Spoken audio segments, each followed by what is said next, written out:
Hi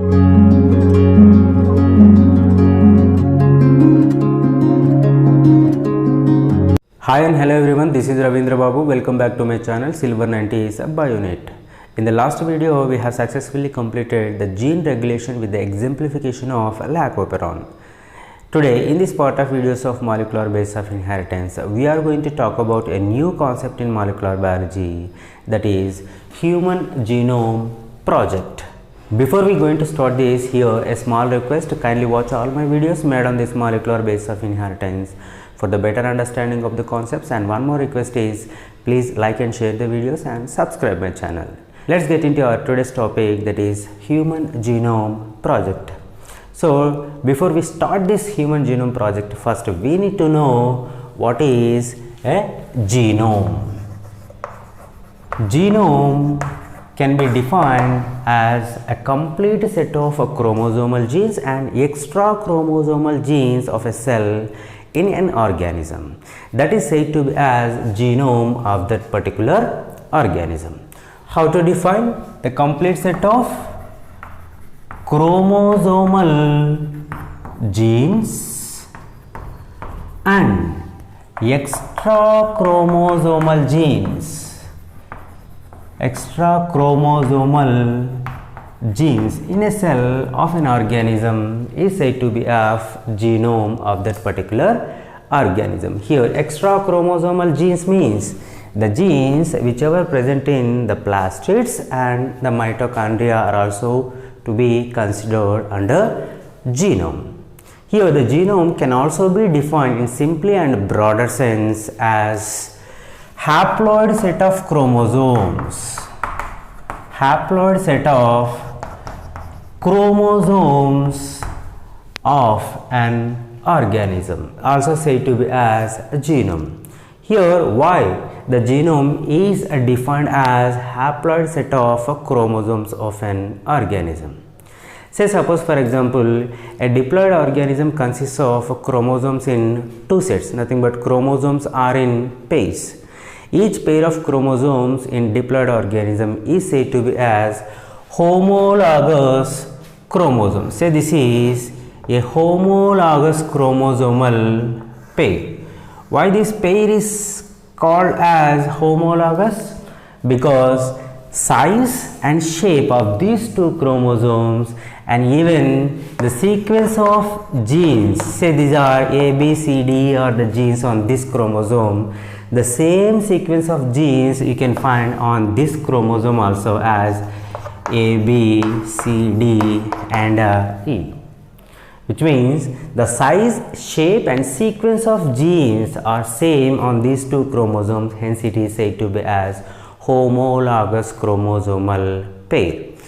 These are the chromosomes copies to each other. Likewise, these are the genes copies to each other.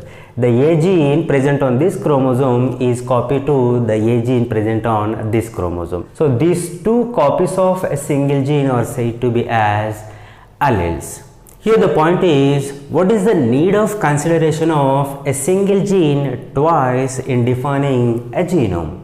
Because of this reason, we are considering the haploid set of chromosomes as genome in the organisms.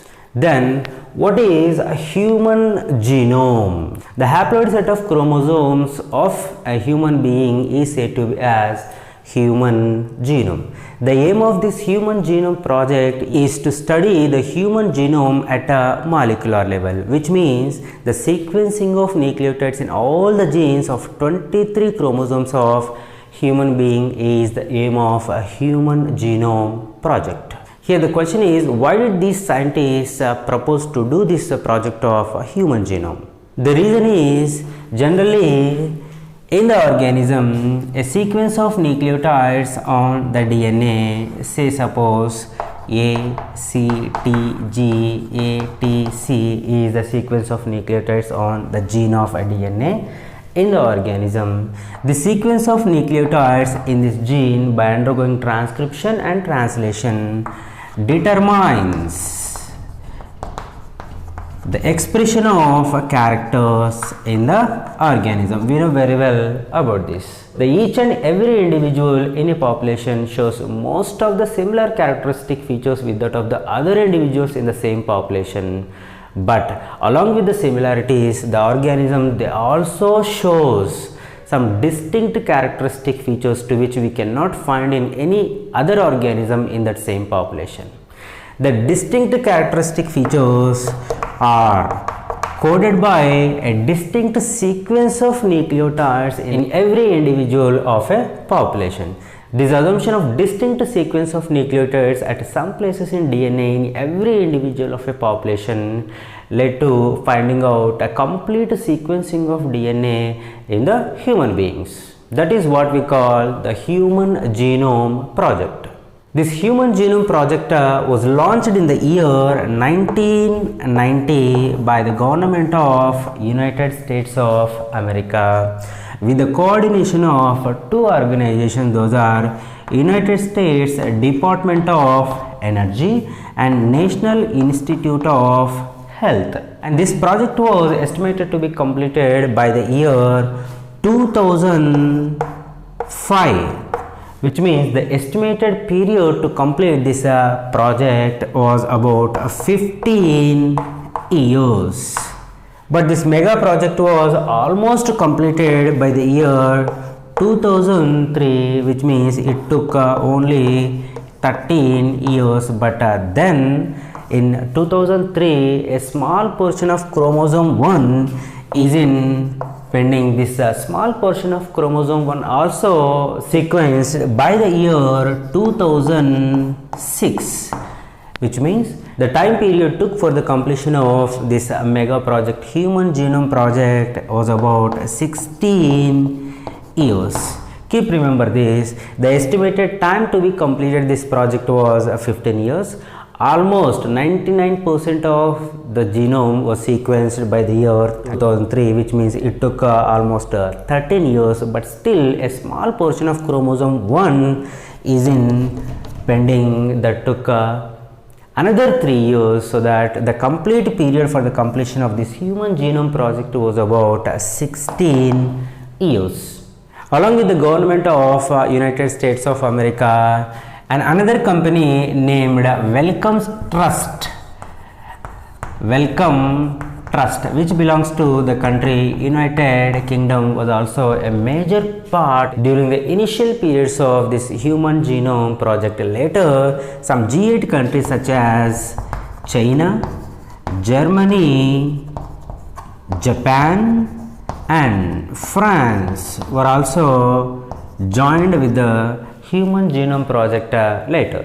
As just now I told, it is a mega project. Let's move on to know why this is a mega project.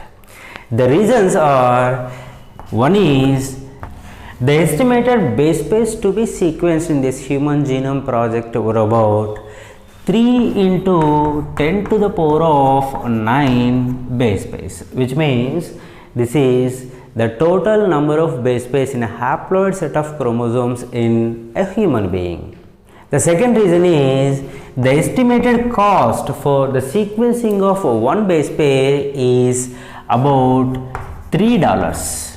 The third reason is the total estimated cost for the completion of Human Genome Project was about $9 billion. Such a large project it is. The fourth reason is the enormous amount of data is expected to be generated in this Human Genome Project. So, in order to store, analyze and retrieve this enormous amount of data, here the Human Genome Project required some computational programs.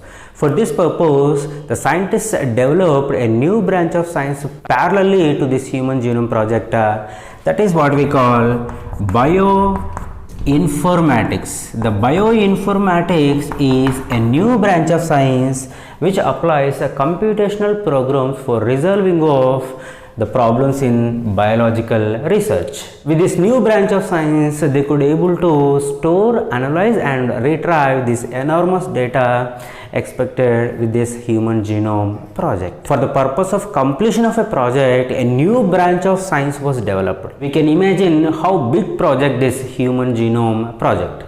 And the fifth reason is a special committee was deployed to address the ethical, legal and social issues which may arise with this human genome project. Just for the completion of a single project, a new branch of science was developed and a special committee was deployed to resolve the ethical, social and legal issues. So based on this data, we can say that this human genome project is a mega project.